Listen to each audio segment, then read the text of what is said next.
This podcast episode contains quotes from original sources and may include language considered offensive today.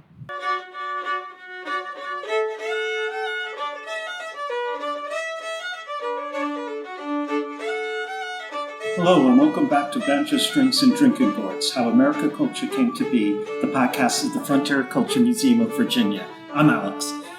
And I'm Rachel. And today I start with the preamble of the Declaration of Independence.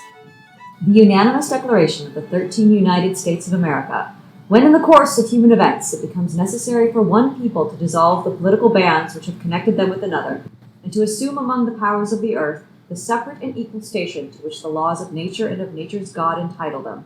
A decent respect to the opinions of mankind requires that they should declare the causes which impel them to the separation. We hold these truths to be self-evident, that all men are created equal, that they are endowed by their Creator with certain unalienable rights, that among these are life, liberty, and the pursuit of happiness.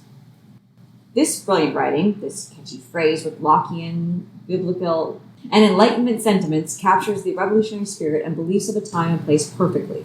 These are powerful sentiments, and it begs a question, and a question that is not only hard to phrase, but very hard to answer. So, Alex, first off, what is your question? The question: did this revolutionary spirit and language, these beliefs in natural rights, the belief that all men are created equal, have any influence or change among this revolutionary generation in regards to slavery? Did the Revolutionary War and its outcome change the debate on slavery in regards to how the average person thought of the subject, and basically did more people begin to have negative views of slavery? Now, we did 2 podcasts on abolition before the Revolutionary War, focusing on the colonies and in Britain.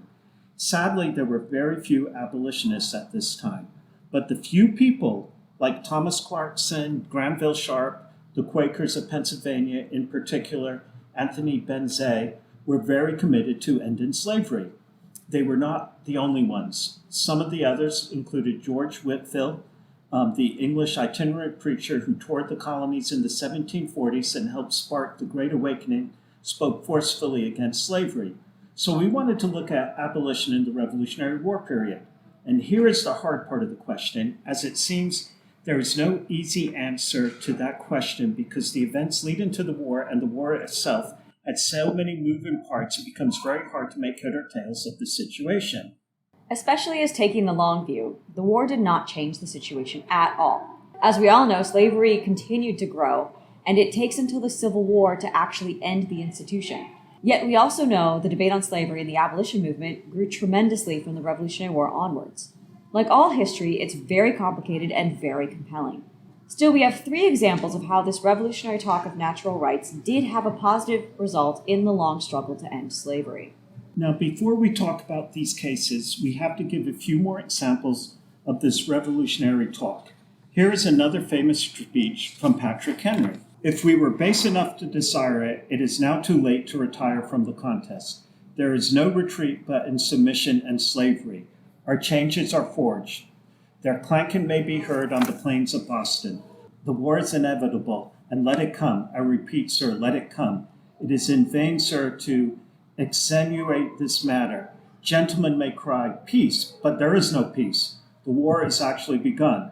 The next gale that sweeps from the north will bring to our ears the clash of resounding arms. Our brethren are already in the field. Why stand here idle? What is that gentleman wish? What would they have? Is life so dear or peace so sweet as to be purchased at the price of chains and slavery?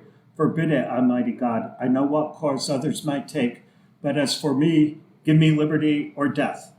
Spoken at St. John's Episcopalian Church in Richmond at the Second Virginia Convention on March 20th, 1775, by Henry to propose raising a militia independent of royal authority as the war with Britain was inevitable. Or did he? As no one wrote down his speech, and Henry, unlike Jefferson, never saved his speeches. The copy of this speech first appears in an autobiography of Henry in 1870 by William Wirt, based on the recollections of Judge George Tucker, who heard the original speech but wrote it down years later. In May 1764, a Boston assemblyman insisted, quote, if taxes are laid upon us in any shape without having a legal representation where they are laid, are we not reduced from the character of free subjects to the miserable state of tributary slaves? End quote. George Washington wrote on the British aims in the colonies, quote, "Make us as tame and abject slaves as blacks we rule over with such arbitrary sway," end quote.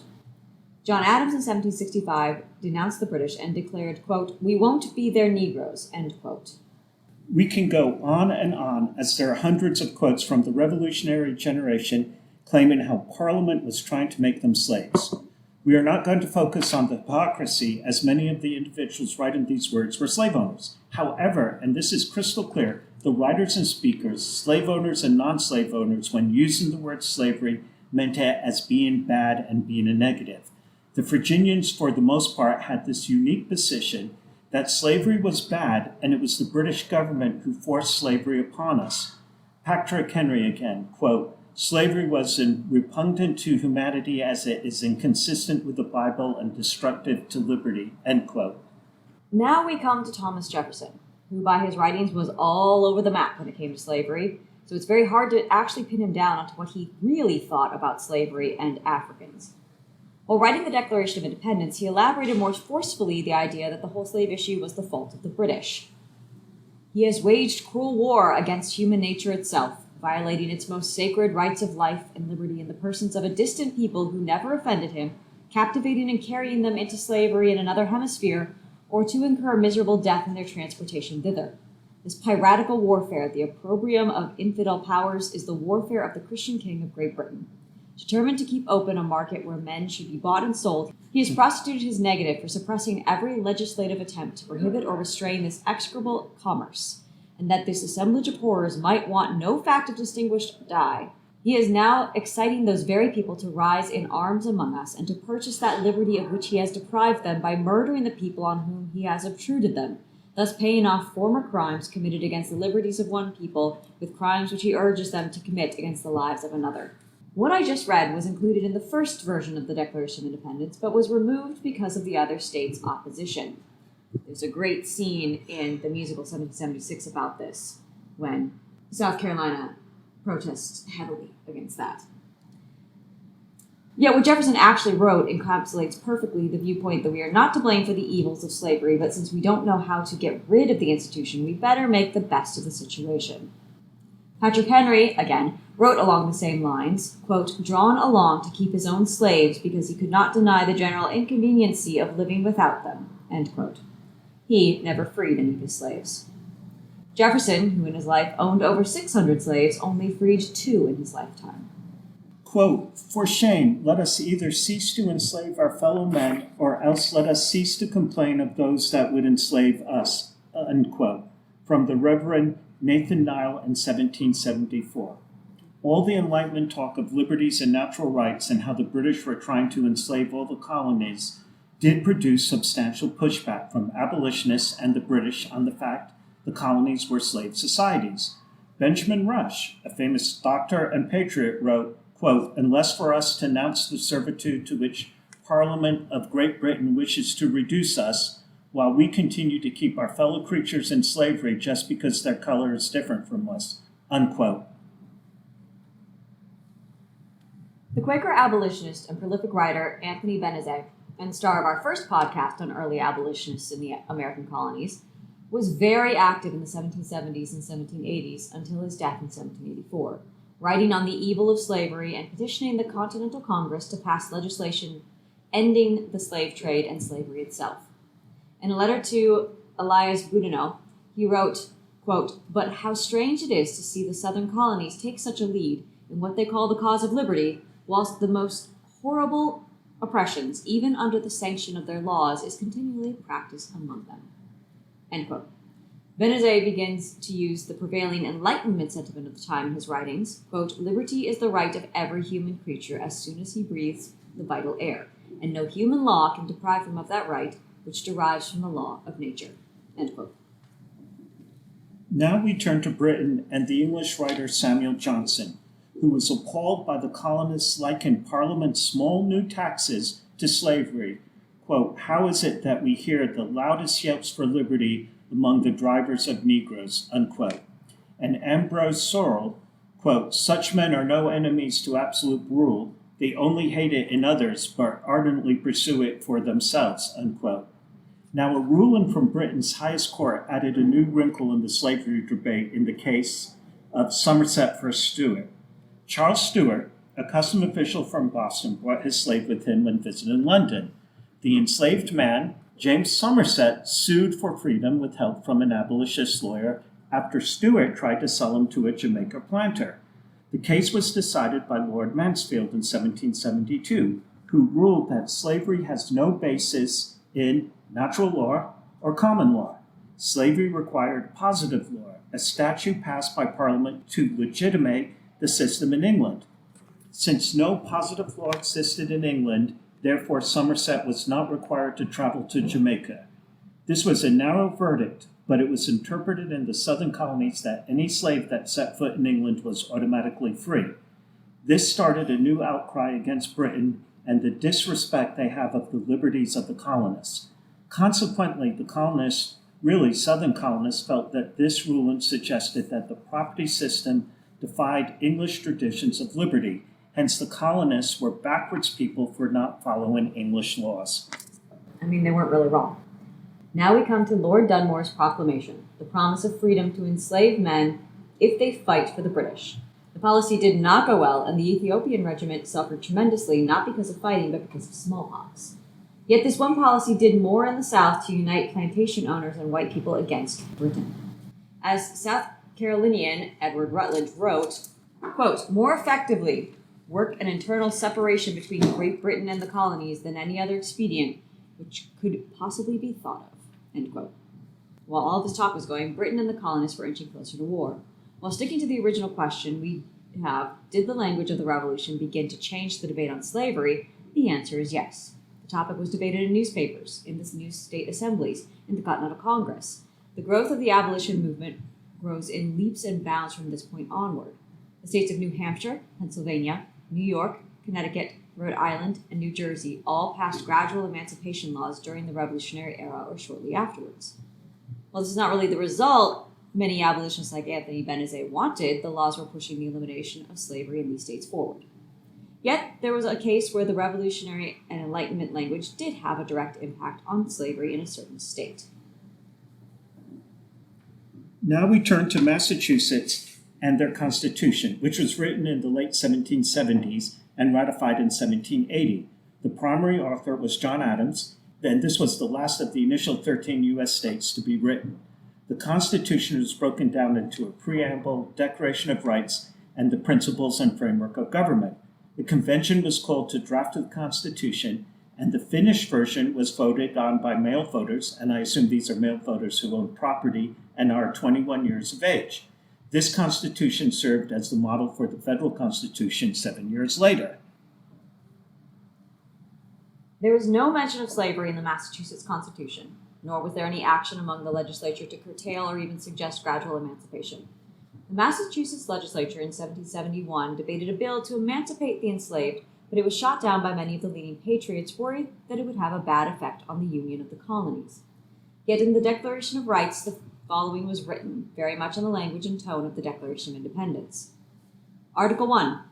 All men are born free and equal and have certain natural, essential, and unalienable rights, among which may be reckoned the right of enjoying and defending their lives and liberties, that of acquiring, possessing, and protecting property, in fine, that of seeking and obtaining their safety and happiness.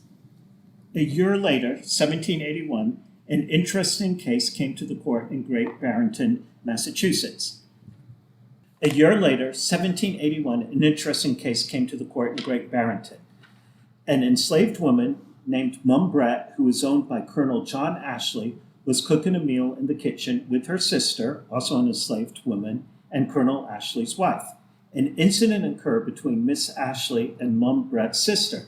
Miss Ashley took a fire shovel and was about to hit the sister when Brett protected her sister and received the blow from the shovel on her head, causing burns and a scar. Mum Brett was furious and walked away from the house and refused to return. Colonel Ashley contacted the sheriff and she was arrested. A young lawyer, Thomas Sedgwick, an abolitionist, took the case to represent Mum Brett. Sedgwick was hoping to use the case to challenge the constitutionality of slavery in Massachusetts using the language of the new state constitution and the language of the Revolution. The case went before an all-white jury, and they won. The court granted Mum Brent her freedom and required Colonel Ashley to pay her 30 shillings or £5. Mum Brent, on hearing the news, changed her name to Elizabeth Freeman. Now, a few years later, another case came to the courts, and it concerns the case of an enslaved man called Walk Walker, who sued his master for false imprisonment. He won the case and was immediately granted his freedom and was awarded a sum of £50. His master was then subject to a criminal prosecution for assault and battery against Walker and was found guilty and fined £2. The appeal of the verdicts made it to the Supreme Court of Massachusetts, where the court upheld the Mum Brent, now Elizabeth Freeman case, as well as the Walker case. Slavery lost all legal protection in Massachusetts, and henceforth it was effectively abolished in the state. The case for the language of the Revolution was the reasoning for the decisions the court made in regards to slavery. Now we look to Virginia, and into particular one person, Robert Carter III. Carter was the grandson of Robert King Carter, one of the most successful planters and influential people in colonial Virginia. King Carter served in almost every capacity in the colony, including acting as governor from 1726 to 1727. When King Carter died in 1732, he owned 300,000 acres of land, 3,000 slaves, and had 10,000 pounds in cash at hand. Soon after King Carter died, his son, also called Robert, died, leaving a grandson, and you guessed it, also called Robert. The young Robert was raised by his uncles and mother and educated at William and Mary. Upon reaching legal age, Carter owned 6,500 acres and 100 slaves. Carter married Frances Ann Tasker in 1754, and they had 17 children, 12 who lived to adults. Their principal residence was Normandy Hall in the northern neck part of Virginia. Carter was one of the wealthiest planters in the state. Carter, as well as being a planter, was a lawyer and served on the Virginia councils for 20 years. Carter was a reluctant patriot and in 1772 announced his retirement from public life. He always supported the Patriots, but his heart was not in the struggle, and he played a passive role in the part of the Revolutionary War. Carter was a typical planter, but there were a few quirks about his life. He was known for treating his enslaved persons well. He almost never bought an enslaved person and rarely ever sold one. He tended to keep families together, and his plantation had the highest natural increase of enslaved people. He also never slept with his slaves, allegedly, and was supposedly faithful to his wife. He was an avid reader, mostly religious tracts, and was searching for spiritual awareness. He had a mystical experience while feverish from the smallpox inoculation and started attending dissenter services, Quakers, Methodists, Presbyterians, and Baptists. This caused scorn in Virginia from his neighbors and fellow planters. Eventually, he was baptized by full immersion and joined the Moradico Baptist Church. This church had a mixed congregation of whites, blacks, and enslaved people. Carter enjoyed the fact that everyone sat together and all were considered equal before God. Yet as the war went on and the dissenter religions gained acceptance in Virginia, the Baptist churches began to segregate seatings or only accepted white members. Carter was not happy with this development and left the church.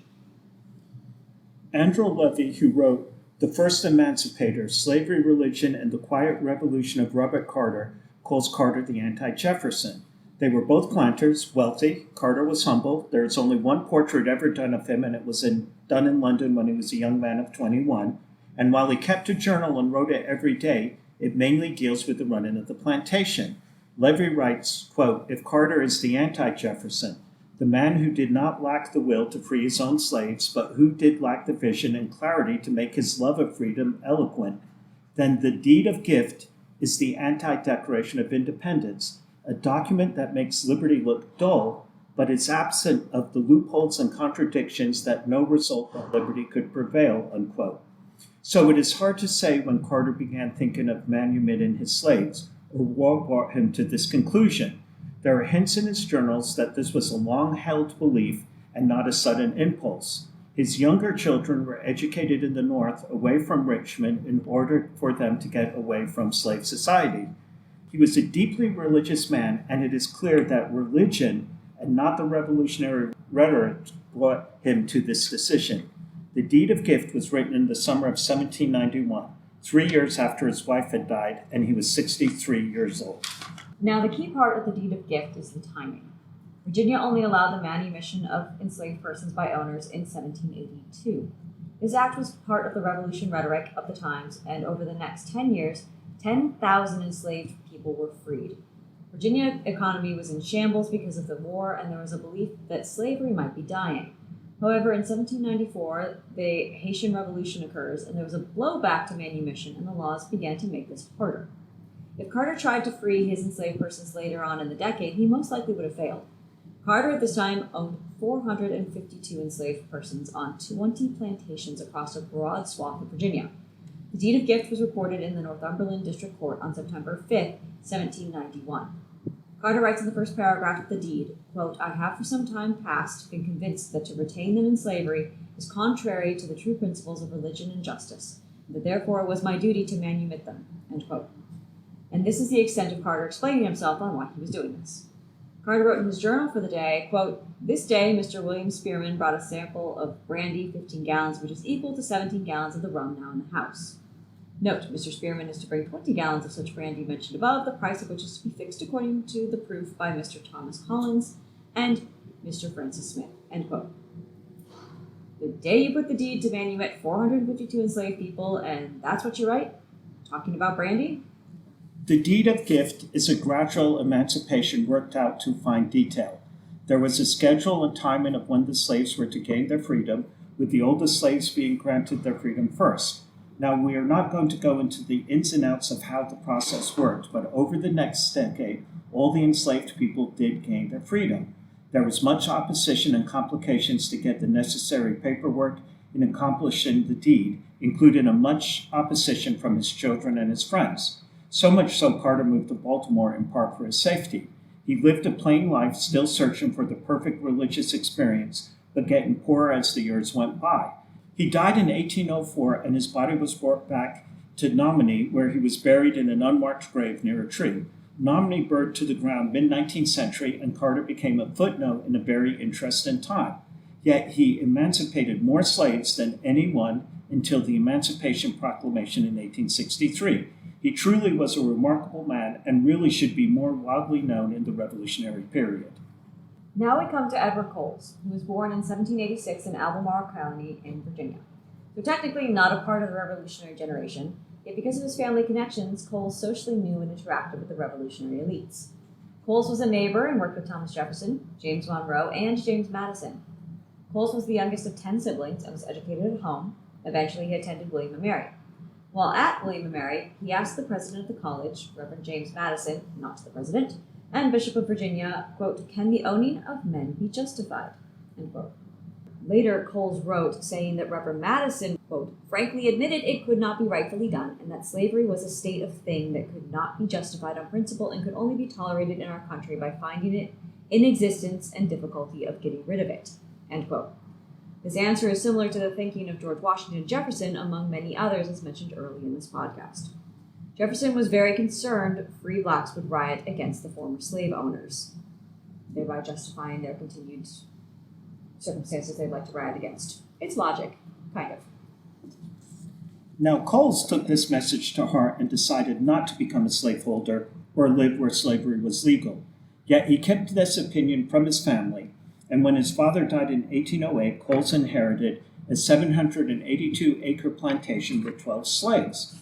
Coles began to emancipate his slaves, much to his family opposition.